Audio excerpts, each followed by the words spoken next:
Welcome to this SkillPad video resource, where we make learning fun. In this video, we are going to journey into the world of flowering plants, how these vibrant organisms play an essential role in our ecosystem and our daily lives.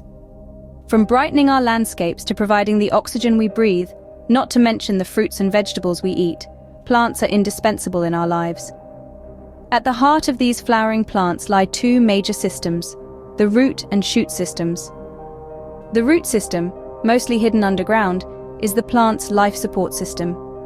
It anchors the plant, absorbs water and minerals, and stores food. The shoot system, visible above ground, includes the stem, leaves, and the star of the show, the flower. This system is responsible for photosynthesis, reproduction, and dispersal of seeds. These two systems, though different in function, work together in harmony to ensure the survival and growth of the plant. Understanding these systems is key to understanding flowering plants as a whole. Now let's take a closer look at the root system. This is where the magic of life begins for a plant. The root system, often unseen, is a powerhouse that performs a multitude of essential functions. Let's start by understanding the types of roots. There are two main types, taproots and fibrous roots. Taproots, like those of a carrot or dandelion, plunge deep into the soil, anchoring the plant and absorbing water and nutrients from the ground. On the other hand, fibrous roots, such as those in grasses, spread out close to the soil surface, creating a dense network that prevents soil erosion and competes effectively for surface nutrients and water. But nature, in its infinite wisdom, has made some roots even more remarkable through modifications. For instance, storage roots swell up to store food and water, providing reserves during periods of scarcity. Think of a sweet potato or a beetroot. Then there are the breathing roots, or pneumatophores, seen in mangroves that grow in waterlogged soils. These roots grow upwards, out of the water, to get the oxygen they need for survival. Other modified roots include prop roots in corn and banyan trees, which grow from the stem towards the ground, providing extra support and stability. Stilt roots in palms and buttress roots in large tropical trees are similar, offering additional anchorage. Clasping or clinging roots like those of ivy help the plant to climb or adhere to its support. Epiphytic roots, seen in orchids, absorb water and nutrients directly from the air, while sucking roots in parasitic plants like mistletoe penetrate the host plant to draw out nourishment. All these root types, in their unique ways, help plants survive and thrive in diverse environments, from arid deserts to waterlogged marshes, from the dark understory of forests to sun-drenched fields, and from the ground to the air and even onto other plants. That's the root system, a plant's lifeline to essential nutrients and water, and we've only just scratched the surface. Next, let's peek inside a root to understand its complex structure. At the very tip of a root, you'll find a protective cover called the root cap. This guardian of growth shields the root as it pushes through the soil, ensuring the delicate tissues behind it aren't damaged. Just above the root cap, we enter the region of cell division, also known as the meristematic region. Here, cells divide rapidly, propelling the root deeper into the soil. Next, we move into the region of cell elongation, where these new cells grow in size, further extending the root's reach. Next, we have the region of cell differentiation. This is where the cells mature and take on specific roles, forming the different parts of the root. These parts include the cortex, stele, phloem, cambium, and pith. The cortex, the bulk of the root, acts as a storage and transportation hub, moving water and nutrients from the soil into the plant. The stele, the root's inner highway, houses the phloem, which transports food from the leaves to the rest of the plant, and the xylem, which carries water and minerals upward. Nestled between the phloem and the xylem, we find the cambium.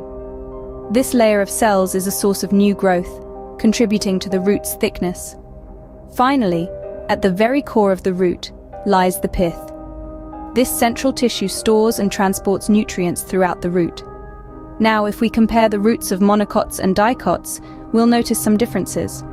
Monocots, like corn, have a ring of vascular tissue around the pith, while dicots, like beans, have their xylem and phloem arranged in a star-shaped pattern within the stele. These variations are adaptations to different environments and growth habits, showing us that even in the hidden world beneath the ground, there's a diversity of strategies employed by plants to survive and thrive. That's how roots work, a hidden world beneath the ground. Next time you see a plant, remember there's a lot more going on underneath the surface than meets the eye. Let's now rise above ground to examine the shoot system, starting with stems. Stems are the plant's own superhighways, providing critical passageways for water, nutrients, and sugars to travel between the roots and leaves. But they aren't simply static conduits. They're actively involved in photosynthesis, storage, and sometimes even reproduction. There's a world of diversity in stem types, each uniquely adapted to suit their function. Some plants, like the sturdy oak tree, have woody stems providing structural support. Others, like the flexible rose, possess herbaceous stems that allow for movement and growth. Modified stems like bulbs, tubers, and runners add to the variety, each serving a distinct purpose from food storage to propagation. Now, let's delve into the anatomy of a stem. Picture a cross-section of a stem and you'll see a variety of components. In both monocots and dicots, the key player is the vascular bundle. This is where the magic of nutrient and water transportation happens. In monocots, these bundles are scattered throughout the stem, while in dicots, they're arranged in a ring. In dicots, the center of the stem is often filled with pith, a soft and spongy tissue surrounded by a ring of vascular bundles. Outside the ring, you find the cortex and epidermis. In contrast, monocot stems have their vascular bundles scattered throughout the ground tissue, with no distinct pith or cortex. It's also worth noting that some stems aren't as strong as their woody or herbaceous counterparts. Vines, for instance, have weak stems that can't support their own weight. But nature is ingenious. These plants have evolved to use other structures for support, climbing or sprawling over anything in their path. So whether it's a towering tree or a creeping vine, every stem plays a vital role. They are far more than just the middleman between roots and leaves. They're dynamic, versatile, and essential components of the plant's survival and growth. Stems do more than just hold plants upright. They are highways for nutrients and water.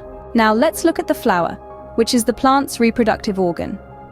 We often admire flowers for their aesthetic appeal, but behind their vibrant colors and fragrant scents lies a fascinating world of botanical reproduction. Each flower is a complex structure designed for a single purpose, to ensure the continuation of its species. Let's begin with the basic parts of a flower. At the heart of a flower are the reproductive organs. The stamen, the male organ, is composed of an anther where pollen is produced, and a filament which supports the anther. The female organ, known as the pistil, is made up of the stigma, the receptive tip where pollen grains land, the style, a tube that leads to the ovary, and the ovary itself, which houses the ovules, or potential seeds.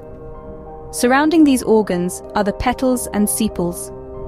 Petals, often brightly colored and fragrant, serve to attract pollinators, while the sepals, usually green, protect the flower before it blooms.